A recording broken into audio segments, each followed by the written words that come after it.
stand by. Engine room, reverse 1/4. Bowman, cast off bow line. Aye, aye, sir. Bow line away. Engine room, head 1/4. Down line bell.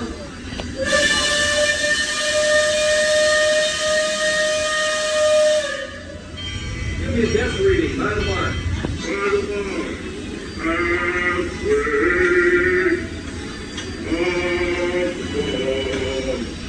Mark 4. Engine room, head 3/4. Stand by. Steady as she goes. Captain, Welcome aboard the Liberty Belle. I'm your captain, Morris Bixby, and the pilot with me here on the Texas deck is a young cub that goes by the name of Sam Clemens. And he's winding his 100th voyage down the river today with great calamity on his walk. He's so far. Sam knows this river like his own backyard. Sam, tell our guests everything you know about this river.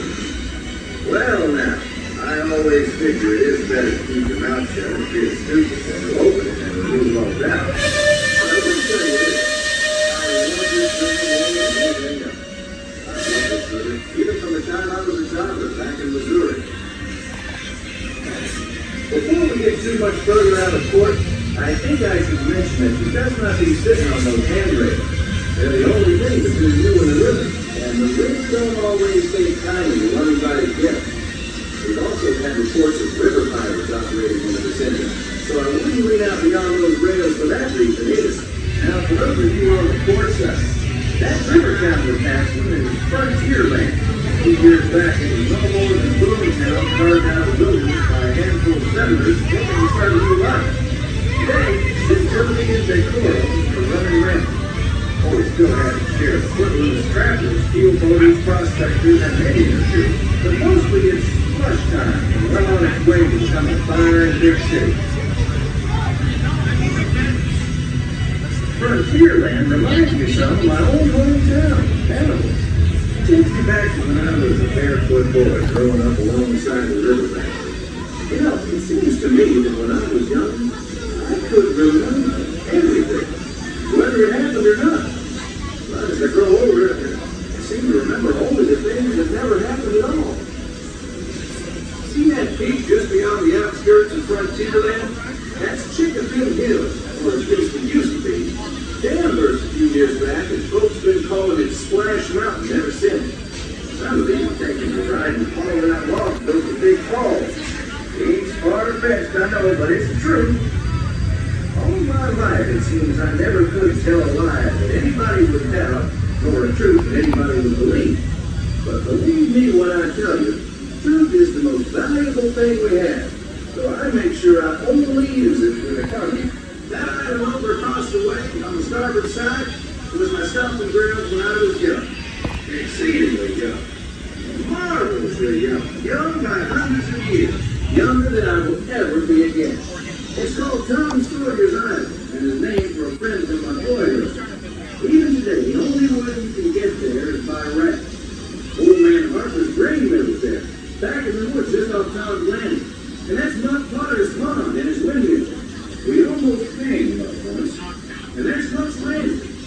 I always did like Buck. He could swear just wonderful. He and Tom and I spent most of our wild and reckless youth exploring that island. Lots of caves, with lots of adventure, if you know where to look. And we all knew where to look. That's Superstition Bridge. It connects the big island to the little one. And if you follow the wilderness trail there, it'll lead you right up to the gates of Fort Langley. It's the last trading outpost before we head into Indian country.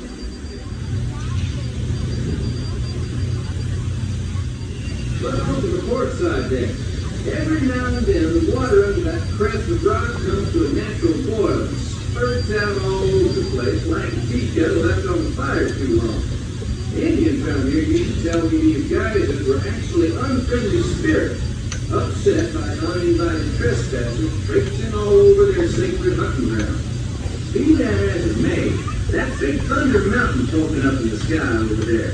The Indians named it that because of the sound the falls used to make when the big rains came.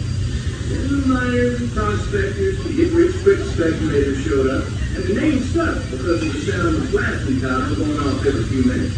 There's not so much blasting these days, just ghost stories about a runaway mine train loaded down with simple-hearted, terror-filled folks like you.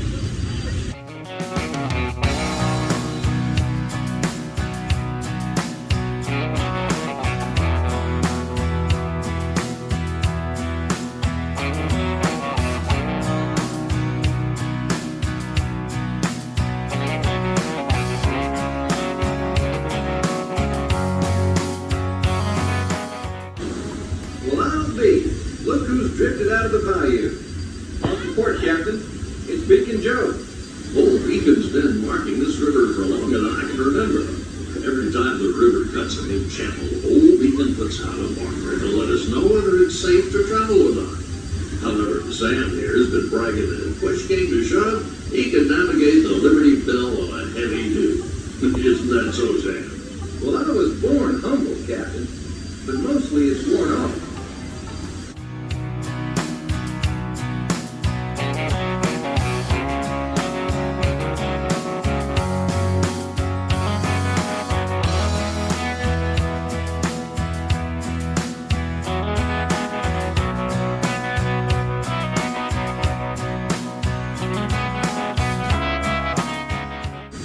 Captain, Indian Village to port. Now that's something you don't see much out this way. That's an Algonquin Indian village. Looks to be from the Powhatan tribe. Usually they stay further east. I've seen Seminole and Miami this far west. And of course Shoshone, Blackfeet, and Crow, but I've never seen Algonquins out here. Lots of game out this way. I've seen moose and deer and plenty of other critters along the shoreline. That could be why the Powhatans are out this far. Just following the food trail.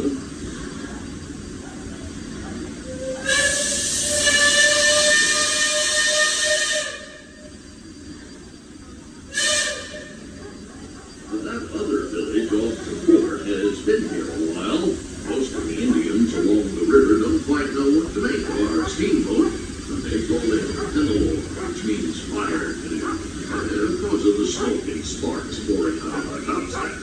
And the first time we passed this way, they thought it was the return of one of their heavenly messengers. They said our riverboat was a comet of the sun. Just beyond the village, up that hill, is their sacred burial ground. And those who fall in battle place atop the traditional bed of death. After nightfall, they'll return to mourn the great warriors who brought honor to the truck. Attention deck watch. Shoals to port and starboard. Engine room, steady on. We're entering shallow water, but there's no cause to worry. Sam knows every shoal and shallow, every snag and sandbar in this part of the river, and he'll navigate us through to safe water. You wouldn't steer us wrong, would you, Sam? I believe we ought never to do wrong, Captain, especially when others are looking. Leadsman, sing out.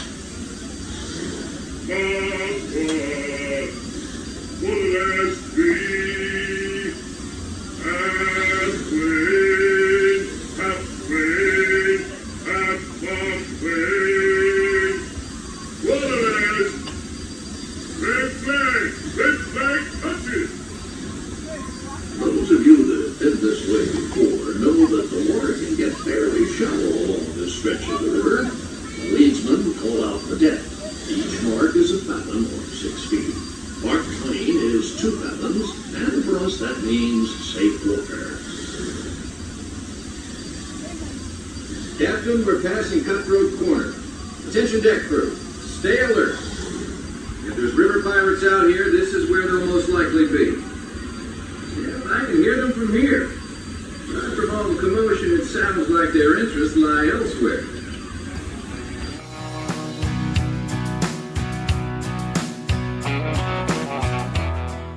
If you folks on deck look past the trees on the island, that's Fort Langhorne. Most of these old forts started out as trading posts.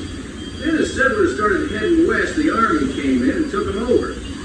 My feeling is, these days, there's a lot less frontier and a lot more civilization than is truly necessary. Leadsman, give me a depth reading.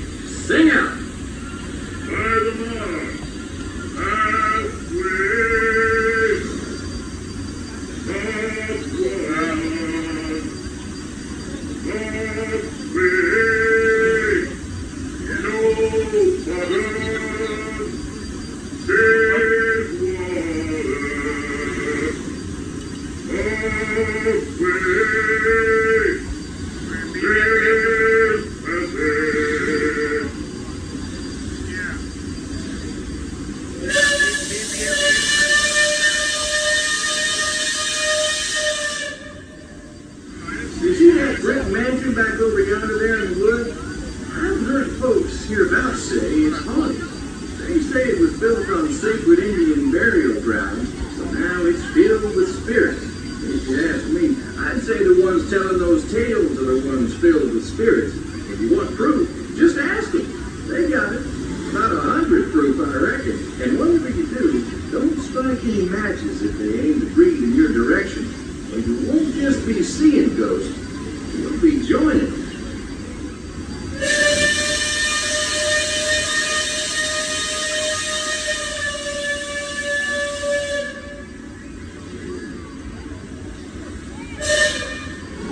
We're approaching Liberty Square, which is home port for us. We'll be putting into dock shortly, so those of you on the upper two decks might be in line to collect all your parcels and head to the lower deck. Got young'uns, you'll want to take them in hand before they get out of hand.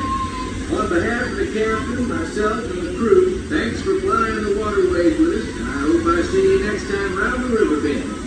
Thanks, Sam, and thank you, everyone, for traveling the rivers of America with us today. Ladies and gentlemen, welcome back to Liberty Square.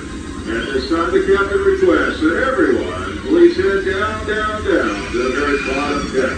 Please use the handrails and watch your step down the stairs.